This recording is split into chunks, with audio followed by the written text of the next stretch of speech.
e mais ou menos a lição fundamental a enfrentar. Fique de pé, liberte-se. É a primeira questão onde nós precisamos romper com o passado, com o projeto de mundo, com essas escravidões que a gente, de repente, se arranjou na vida, né? Então agora, põe-se de pé, porque você é feito para mais do que somente para ficar correndo atrás, né, do seu próprio... A segunda morada, ele te olha, o olhar de Deus.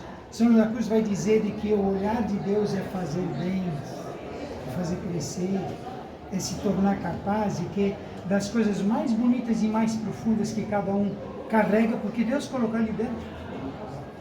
Do seu sonho mais entranhado que tem, se tu não alcança, não tem jeito. E por onde que começa? Por alguém que te olha com amor e com carinho. E aí você começa a acreditar de que vamos tentar? Vale a pena, né? Então esse olhar de Deus que nos anima e que nos engrandece, nos capacita. Nos darmos conta, é importante que a gente se dê conta de que o olhar de Deus está sempre, né? É o olhar do Criador. Só que Deus sabe, mas nós não, né? Nós é que temos que fazer o caminho de nos darmos conta. E por isso esse aqui é o caminho de a gente dar-se conta e de não só se dar conta, como também de se capacitar. Para quê? Para aquilo que é tão simples e que a gente já conhece desde todas as nossas catequeses. Amar como Jesus amou. Tão simples, né? Mas o que tem aí? O que está dentro disso? Né? E o caminho para se chegar lá? Primeiro, então, a segunda experiência é essa aí. A terceira é como se fosse, imagina, você começa a se relacionar com alguém e esse alguém diz assim, olha, até agora a nossa amizade está indo muito bonita, muito, está encantando, para mim está me encantando, mas eu queria te pedir uma coisa muito pessoal, mas muito séria, muito desafiadora pode ser, mas para mim me é muito caro. Se tu pudesse fazer isso. E nessa hora já logo dá aquele frio na gente e diz, que lasquei porque agora eu sempre tinha medo, não, ele vai me pedir uma coisa, ele vai me encrencar, vou ficar preso. Só que aí então se você cria coragem de dizer, vai, arrisca. Normalmente as pessoas que fazem isso, fazem o seguinte, vai, arrisca, vamos lá, mas tem o quê? Plano B, C, D, porta dos fundos, etc. À mão. Né? Mas a coisa vai acontecendo mesmo assim, até que você consiga depositar em Deus, ao você dizer, bom, o que é que você quer de mim então?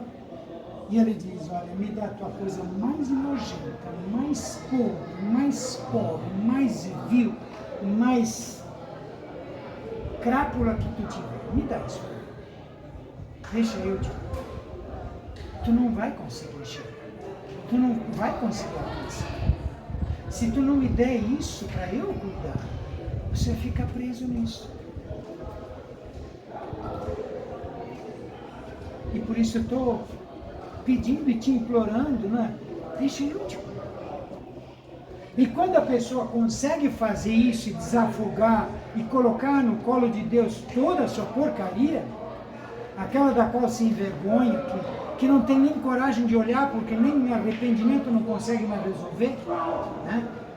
Então, vai-se para o outro lado. Quando começa a fazer a experiência de se entregar para Deus, vem uma calmaria, um silêncio, e aí aqui começa normalmente a experiência do sobrenatural.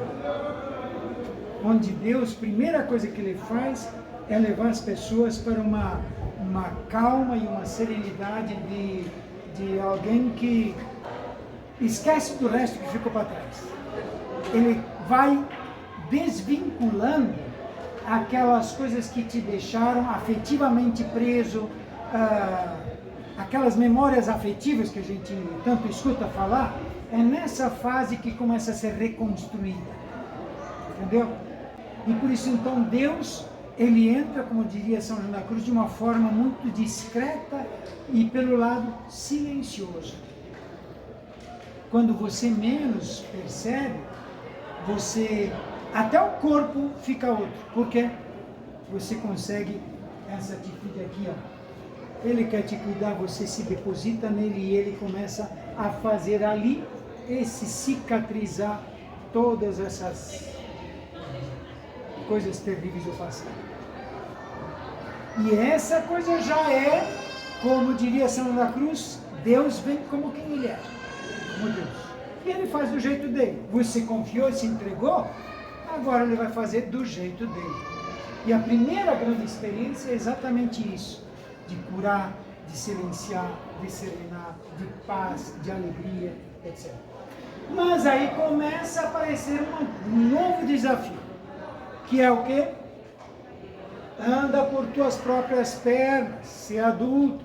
São João da Cruz vai dizer como a carinhosa mãe que pega o bebê e solta no chão e agora diz, olha, o menino, a menina, né? Diz, vamos começar a andar pelas tuas próprias pernas. Né? E então a criança faz o quê? Às vezes faz manha, faz isso, faz aquilo, etc. Se desespera. E aqui é a experiência do Salmo 76, acho que é, onde diz, olha, parece que Deus não é mais o mesmo. Deus mudou comigo. E por que Deus faz isso? Porque nós temos um grande desafio pela frente, que é o quê? Aprender a amar como Jesus ama, como Deus ama. E como Deus ama? Com a grandeza, com a nobreza, com quem não se sujeita a negociar e a perder ninguém para trás. Ninguém. Mesmo aqueles que a gente diria são miseráveis, né? E na palavra de miserável em português, miseris é alguém que não merece mais nada. E no entanto Deus diz, não, eu não te descarto nem que a vaca, nem que você queira. E por isso é o grande desafio, né? De agora a gente aprender a perceber que as nossas pernas são pequenas, nós vamos, aí a luz de Deus já vai estar muito mais intensa, como aqui ela vai apontando, aqui vai ter esses altos e baixos, lá ela vai ser muito mais ainda, onde por um lado a pessoa vê que Deus mostra quanto eu sou mesquinho, quanto eu fui mesquinho. E de repente Deus se apresenta e diz, filho, não importa se você foi mesquinho, você é meu filho. Não importa. Eu não te negocio nem com isso, nem com nada que você possa imaginar. Volta aquele lá, deixa eu te cuidar. Me entrega as porcarias piores que você tem. E por isso então essas lições todas são lições que não é escada onde tu passou e não volta, não. São lições que você tem que incorporar a tua forma de olhar para Deus, a forma de olhar para a vida e a forma de agir e cooperar agora com Deus também. Então esse é um novo desafio. E aí é um das assim, marcas mais fortes que eu encontrei. Santa Teresinha diz assim, bom, Senhor, eu não tenho como te pedir nada, porque o meu lugar de fato, como Santa Teresa dizia, meu lugar é no inferno, é o lugar esse que eu mereço, esse que pelo que eu fiz é o meu futuro. E Santa Teresinha vai dizer assim, tá bom, você tem que ser justo, eu não tenho como te pedir outra coisa, né? Mas uma coisa te pediria mesmo assim, me manda para lá para o inferno, mas só me deixa uma coisa, deixa eu te amar lá. Deixa eu fazer alguma coisa por ti lá. Certo? Essa nobreza que aparece aqui. E aí é que está a diferença. Lá no começo, nós negociamos com Deus. Toma lá, dá cá. Aqui nós dizemos, não tem mais chance. O que eu tinha, de tanto que eu recebi, tudo que eu joguei fora, não tenho mais nem coragem de pedir qualquer coisa. Como é que eu vou pedir? Como é que eu vou pedir depois de tudo? E aí então ela diz, mas só uma coisa, deixa eu fazer por você o que ainda estiver a ordem. Nesse momento o que aparece é a mão gratuita. Que recompensa tem ainda se o futuro é o inferno? E mesmo assim não desiste agora, por quê? Por gratidão. Só que você vê a gratidão com os olhos que a gente olhava antes, né? E olha os olhares, o olhar de gratidão que tem, o significado da gratidão aqui. Percebe a diferença? Então esse é o caminho da jornada. E aqui, olhos fixos em Jesus e mãos na sua obra. Santa Teresa o expressa dessa coisa. Aliás, na verdade, não é Santa Teresa que expressa, porque foi Jesus quem disse para ela, numa dessas suas experiências dela, onde ela diz, Jesus dizia, cuida das minhas coisas, que eu cuido das tuas. E aí, Teresa esquece de si. Aconteça o que acontecer. Aconteça o que acontecer. E aí Deus pode fazer com ela o que Ele quiser, do jeito que Ele quiser. Mas isso tem que ter coragem. Por quê?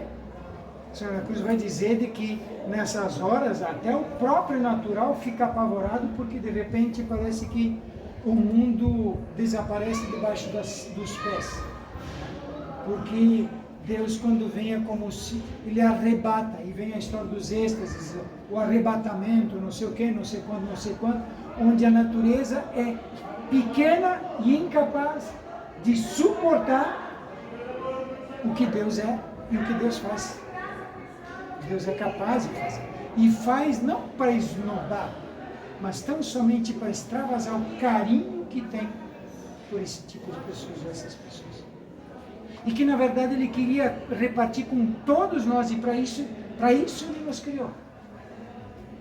São da Cruz vai expressar isso dizendo, sentar à mesma mesa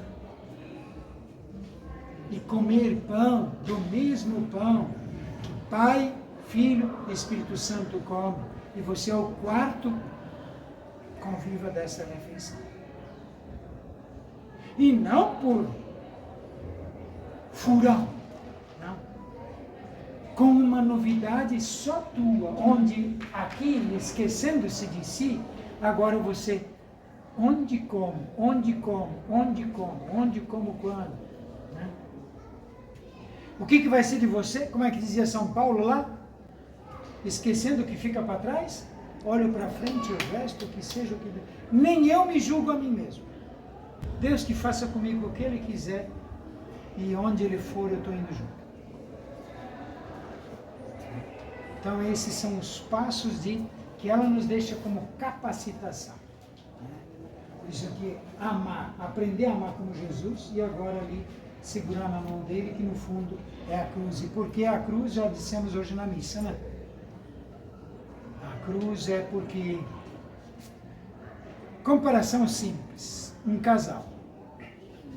Alguém de fora mete o bico e acusa um deles que é traidor ou que está traindo. O que acontece no coração do outro?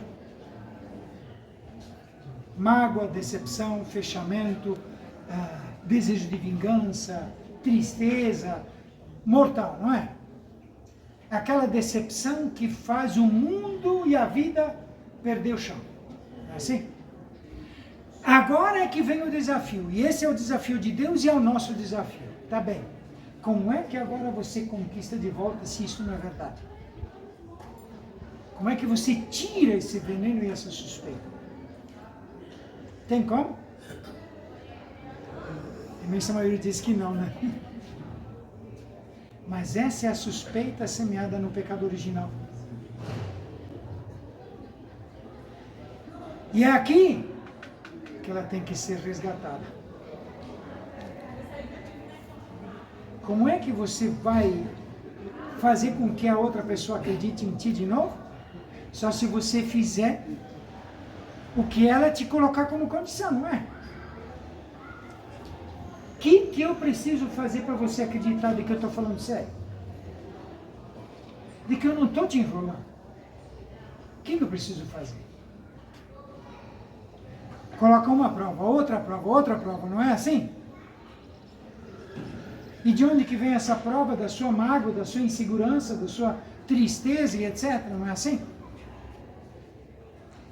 Agora, Deus nos mostra que a cruz, o melhor caminho, diz, bom, se fosse assim, que eu sou esse Deus egoísta que a serpente disse para vocês lá atrás, onde que está a minha vantagem ao ser crucificado? Onde é que está? Onde que está? E por isso a cruz é o lugar de constatar, onde qualquer um pode constatar se está falando sério. Se isto fosse verdade, que ele fosse isso, que ela fosse aquilo, que o outro, como é que isso aqui? Aí então há essa leitura que nasce do Carmelo, mas não é só do Carmelo que nasce, ela nasce da Bíblia, que contradiz um pouco uma expressão que Anselmo de Canterbury fala e que o Papa Bento XVI, quando ainda era cardeal em Munique, ele dizia de que isso está muito mal compreendido, que é Jesus morre na cruz para pagar os pecados do ser humano para Deus. Mas Jesus não é Deus, então? Ou então ele está pagando para si mesmo? Está mal entendido isso aí, não é? E mal explicado. Por quê? Se fosse assim, Deus seria um pai não amoroso. Ele é um pai que só se contenta e só se aplaca, só perdoa, mediante o quê? A judiação de alguém. Isso confere com o que a gente aprendeu na Bíblia? Isso colocaria, além disso, primeiro eu dou disfarçado né? para vocês, para depois então em nome, na outra mão, por aqui eu dou e por aqui eu recebo com toda a pompa, né? Isso não é uma trapaça? Ou seja, é tripla a desfiguração da imagem de Deus. Agora, se nós olhamos desde essa perspectiva que nasce aqui, onde quem põe o preço? O Pai? Não. O ser humano que continua duvidando e desconfiando e suspeitando de Deus. E é Ele quem coloca o preço para voltar a confiar. E aí está o nosso desafio agora, né? Como fazer os outros voltarem a confiar. Consegue perceber para onde é que isso vai? E quanto isso implica para nós? Será que isso está enganado?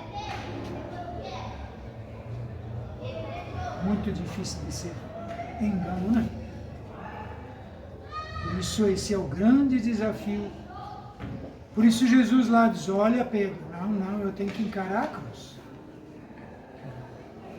Eu tenho que encarar o preço que o ser humano for colocar.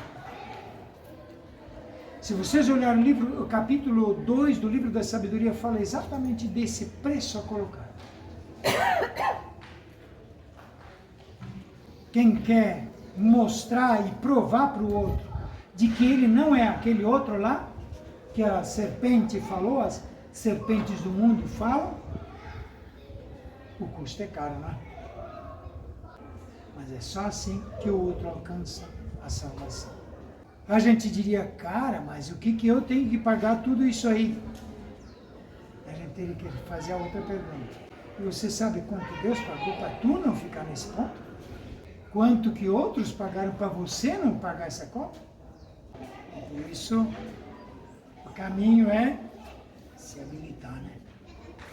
Por outro lado, tal como diz, olha, Deus agora começa a trabalhar como Deus. Onde põe o preço e eu pago. Eu não estou perguntando quanto custa. Jesus no Horto das Oliveiras. Pai, tem chance de passar isso para frente? Passa. Se não, toca em frente. Eu vou dar meus pulos do jeito que eu conseguir. E nós temos que encarar do jeito que eu conseguir. E não se assuste. Por quê? Porque ele está tão perto, está mais perto do que o teu próprio olhar. Só que aqui agora a gente vai se dando conta de qual é a proximidade. Com que transparência você pode colocar, com que confiança você pode colocar. Senhor, eu estou com medo, eu estou apavorado. Jesus não disse isso? Pai, eu estou apavorado, tem outro caminho, faz. Mas se foi para isso que eu vim, não, Pai, toca em frente. A única coisa que não dá para negociar são custe o que custar. Seja, depois a gente vê como é que está. Esse é o jeito dele. Como Jesus, olhos fixos nele, obra nele, vai por aí. Só que em compensação, vai ser mais um como nós que vai se alegrar. Meu Deus. Santa Teresa, a expressão dela, vocês vão ver lá embaixo no diz, Senhor, graças te dou porque você me esperou. Acho que está aqui embaixo. Vossa sou, pois me criastes. Vossa, pois me redimistes. Vossa, porque me suportastes. Vossa, pois me chamastes. Vossa, pois me esperastes. Porque não me perdi, que mandais fazer de mim? Estou aqui. Você percebe que isso não são duas coisinhas, não. Não são duas coisinhas. Só que é isso que é a fé cristã, no compreender do caminho.